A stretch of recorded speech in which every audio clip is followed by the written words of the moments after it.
a sense of just how different it is. I can give you a problem that doesn't make any sense in logic, but where you know the answer intuitively.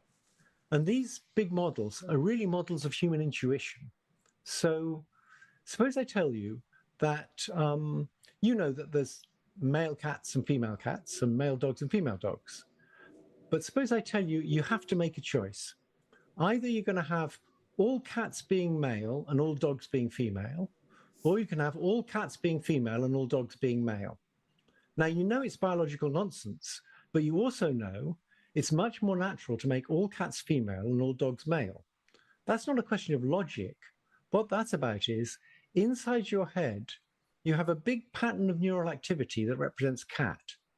And you also have a big pattern of neural activity that represents man, and a big pattern of neural activity that represents woman.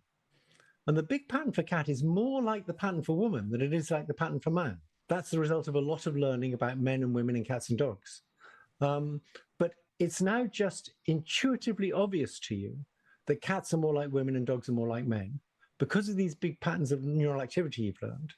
And it doesn't involve sequential reasoning or anything. You didn't have to do reasoning to solve that problem. It's just obvious. That's how these things are working. They're learning these big patterns of activity to represent things, and that makes all sorts of things just obvious to them.